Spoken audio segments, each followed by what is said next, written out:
Assalamualaikum warahmatullahi wabarakatuh. Alhamdulillah, selamat sore para sedulur-sedulur yang saya cintai. Para sedulur, besok tanggal 19 November 2024, hari Selasa, timnas kesayangan kita semua, timnas sepak bola Indonesia, timnas Garuda akan menjalani fase kritis ya.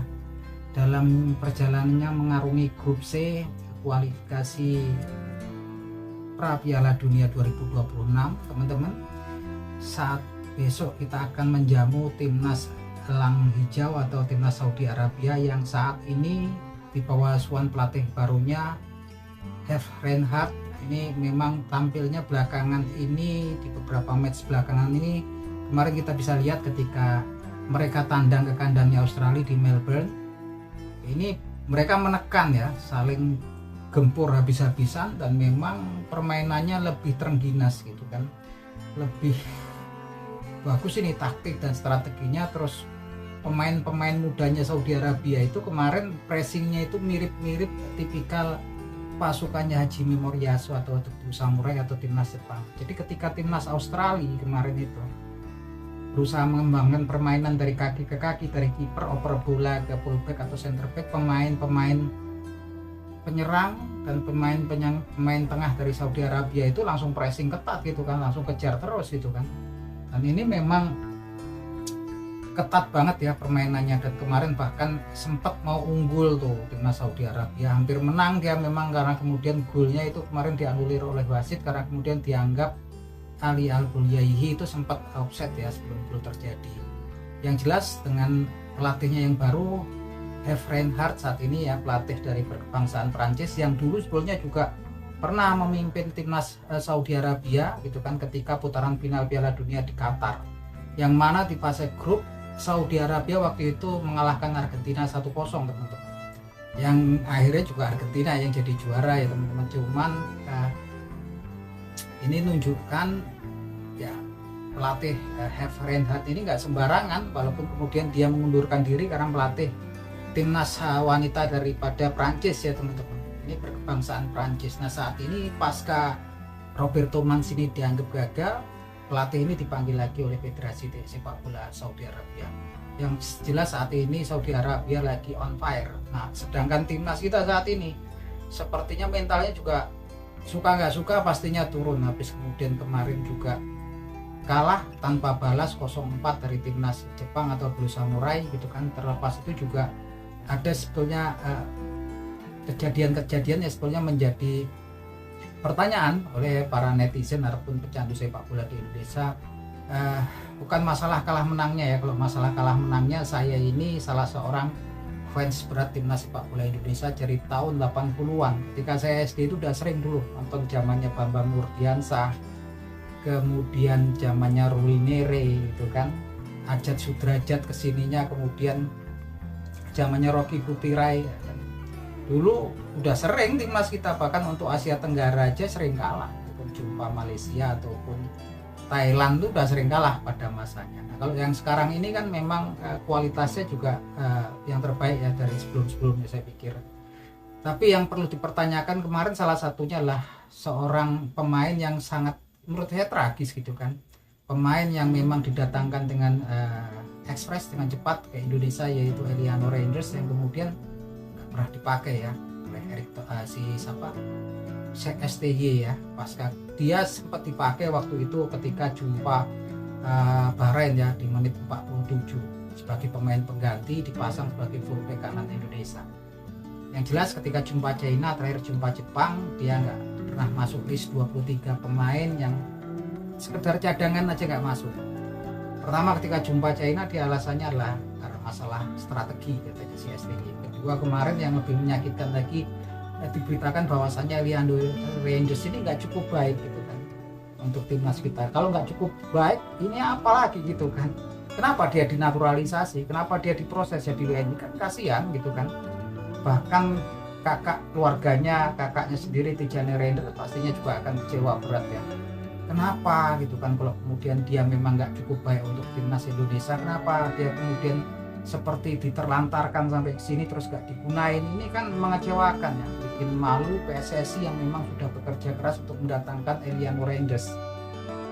Ini saya nggak ngerti yang seperti ini, dan ini tampaknya saya sinyalir juga ada mungkin seperti ini juga ya kaitannya sama si Elkan Bagot, walaupun masalah yang clearnya juga nggak tahu kita antara STY dengan Elkan Bagot. Tapi saya pikir memang untuk seorang pelatih itu posisinya seperti seorang ayah dalam kepala keluarga ya, harusnya bijak ya, nggak kemudian gampang tersinggung kalau kemudian kalau udah nggak ini nggak dipakai dia nggak suka. Karena memang juga kalau kita lihat banyak pemain-pemain yang memang anak emas ya gitu kan, nggak pernah dapat menit bermain yang cukup di klubnya, nggak pernah dapat menit bermain, tetap aja jadi pemain utama timnas kita gitu kan.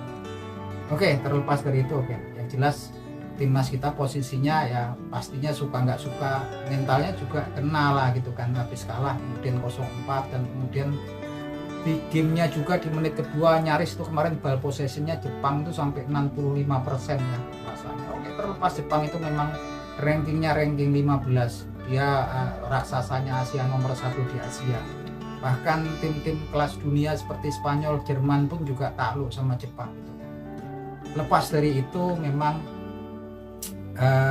banyak kebijakan pelatih yang kita pertanyakan, yang kita harap nanti bisa diperbaiki ketika jumpa Saudi Arabia.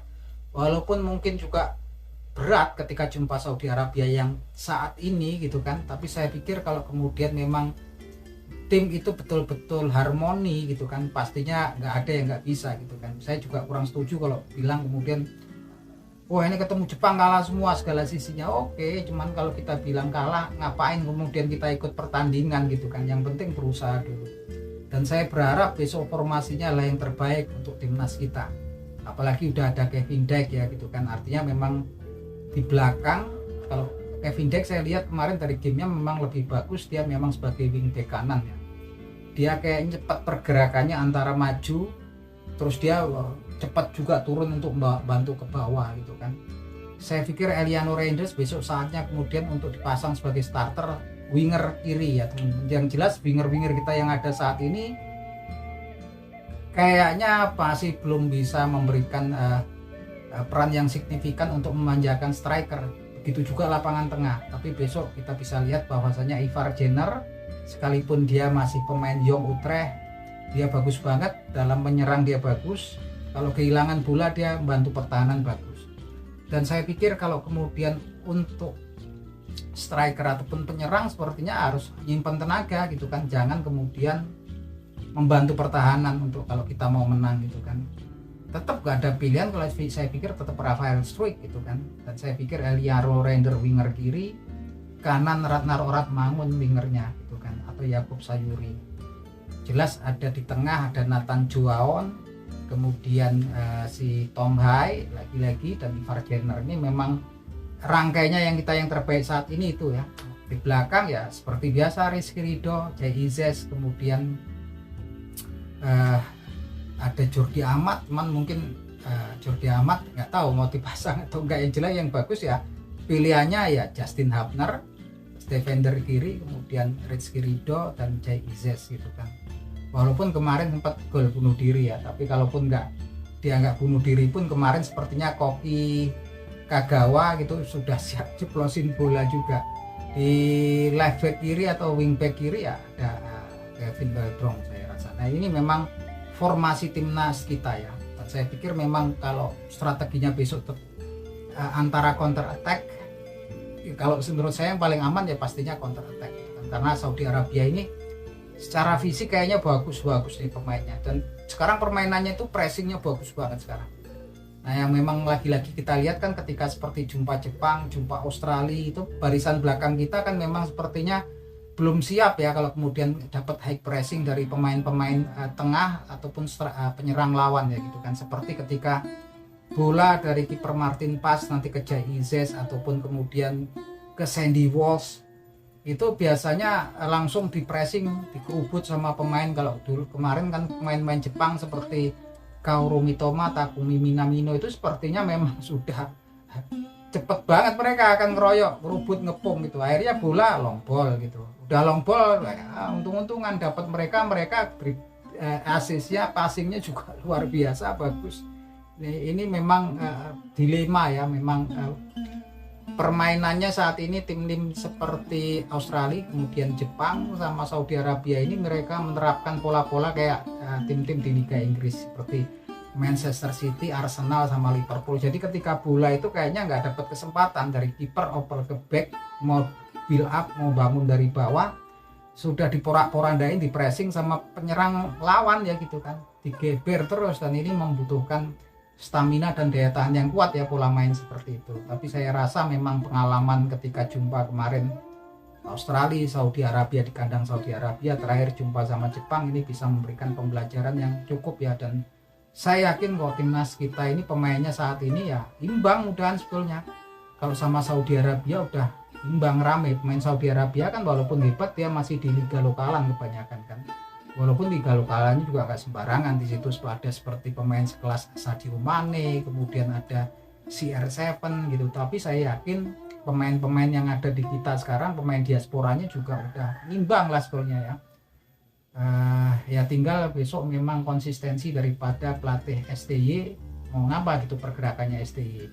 Dan saya pikir kita mengharapkan Indonesia menang, karena memang suka nggak suka harus menang. Draw atau kalah ya sudah, tamatlah harapan kita semua. Kemudian untuk lolos di babak playoff kalau bisa, kita kan memang harapannya di peringkat keempat dari grup C. Sekarang kita di dasar klasmen grup C.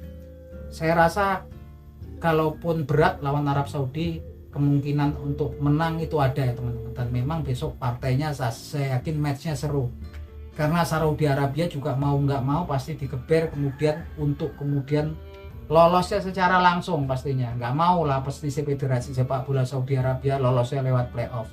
Di playoff nanti juga masih repot lagi kan, kalau nggak lolos di 4 tim yang di playoff kan, kemudian ada lagi yang 2 di 1 atau 2 nanti ngelawan 2-nya lagi lawan zona di luar Asia. Nah repotnya kan kadang-kadang ketemunya zona dari Amerika Selatan yang playoff terakhir. Kalau ketemu zona di Amerika Selatan itu, sekalipun yang bawah kayak Uruguay, Paraguay ataupun Chile itu ya sekelas Peru berat ya timnas sana ya. Itu kalau lolos kan besok itu kan diambil tiap grup dari 3 grup itu yang lolos langsung kan 6. Setelah itu 4 dibrengin lagi, diambil lagi 2 yang langsung lagi. Yang 2 lagi nanti lawan zona di luar Asia, dan ya, zonanya biasanya Amerika Selatan. Amerika Selatan ranking 6 atau 7-nya itu kadang-kadang ya gawat ya masih ya. Kelasnya seperti Peru, kemudian Chile ataupun Venezuela, walaupun kayaknya negara-negaranya itu, Kolombia negara-negaranya itu secara ekonominya juga morat-marit kayak Venezuela. Ketika kemarin jumpa Argentina itu ya rame ya brandnya, kayaknya sama imbang gitu. Ada winger-wingernya yang nggak tahan kalau Amerika Selatan itu. Kalau kemarin Venezuela saya lihat ada yang pemainnya tingginya 160 itu di winger kirinya Salcedo. Itu repot itu, winger-wingernya itu kontrol dribble bolanya udah kelas-kelasnya pada kayak Neymar tuh kan gitu kan. Kalau di Kolombia ada Luis Diaz segala macem gitu kan. Ini dribble bolanya kalau nyisir dari kiri dari ke atas itu susah, dia biasa ngelewatin pemain-pemain lawan, jadi manjain striker-striker mereka. Dan ini yang memang kita belum punya itu kan. Punya Ragnar Mangun gitu kan. Ya, kemudian saya pikir Eliano Reinders mumpuni ya gitu kan. Tapi lagi-lagi kalau kemudian masih pletre STY cuman mengedepankan emosi masalah kemudian suka nggak suka, ya kasusnya seperti Elkan Bagot gitu kan, yang sebetulnya nggak layak lah, nggak elegan gitu seorang pelatih timnas sebetulnya seperti itu gitu kan. Dan ini mempermalukan tim PSSI. Gimana PSSI itu malunya, gimana kemudian keluarga Eliano Reinders, kakaknya, 2 orang tuanya, bahkan Eliano Reinders sendiri udah kemudian pindah warga kenegaraan, dia punya istri sama anak, lah masih tinggal di Belanda gitu kan. Malunya gimana, kecewanya gimana, dia sama sekali jadiin cadangan aja enggak ketika jumpa Cina sama Jepang. Dan saya pikir hal-hal yang seperti ini ya kalau bisa diminimalisir lah teman-teman ya. Ya kalau masih jeblok ya yakin saya Pak Erick Thohir dan PSSI pastinya akan mengevaluasi si STY dan nggak menutup kemungkinan itu. Tapi kita harapkan timnas kita tetap menang, bisa menang besok, dan ya pasti seru. Dan jangan lupa lah teman-teman, kita semua nanti nonton besok, dan apapun yang sudah terjadi lewat kemarin ya sudahlah gitu kan. Nah, itu aja teman-teman, kata salam sepak bola dari kanal YouTube.